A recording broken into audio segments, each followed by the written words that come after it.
History in the making on a few different fronts for Clemson football. Appreciate you being here at the Voice of College Football. Please like the video, get that out of the way, and subscribe here. We got Jason Priester on the line to set us up Clemson and Texas. Jason, how's it going?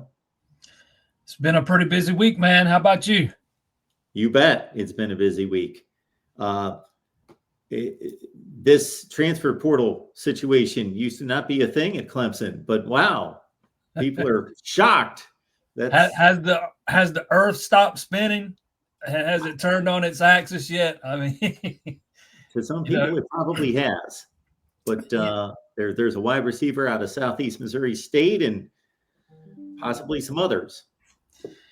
Yeah, for the people that follow Clemson, we've been kind of saying for a few weeks now that, I know I have, based on everything I've heard, that it sounded like Clemson was going to try to utilize the portal this year, especially at defensive end.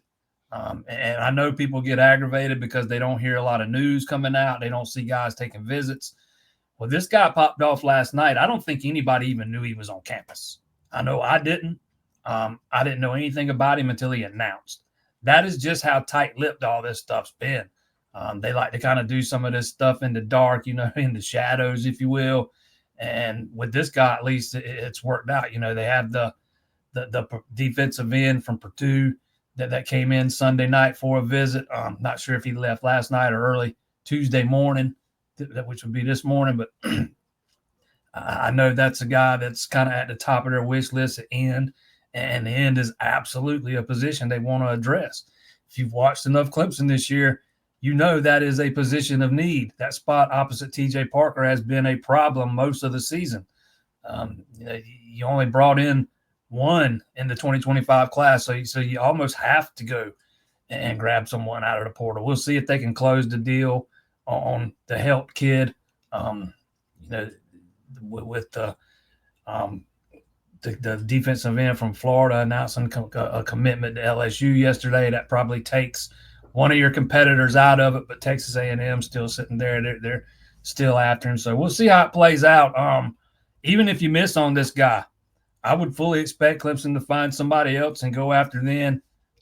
Ian is absolutely a position they need to look to kind of bolster. And depending on who else leaves, after the season, who decides to maybe hit the portal themselves, I could see Clemson looking at another spot or two, maybe linebacker, maybe safety.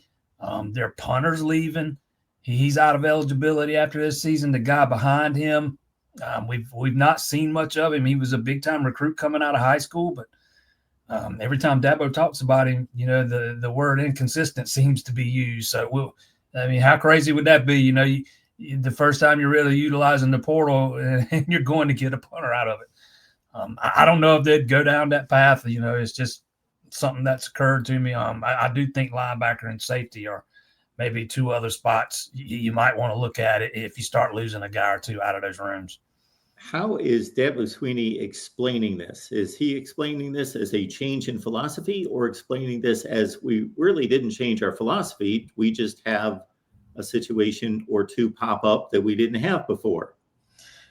Well, a couple of weeks ago, Dabo kind of opened the door on this thing. He was talking about how every team's going to have to recruit the portal now at some point. And when you say every team, that kind of includes yourself. But if you listen to him talk about the portal, this year, last year, year before last, he said on more than one occasion that he's not against bringing in transfers, but he only wants to do it if he has a gap in his roster. Most of us thought they had a gap at defensive end last year. I guess they didn't agree.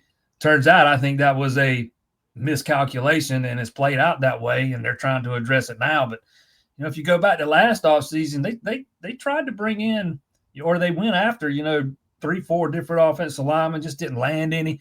Now, you can question, the way they went about it, or the type of guys they were trying to land and in the specific roles they had available.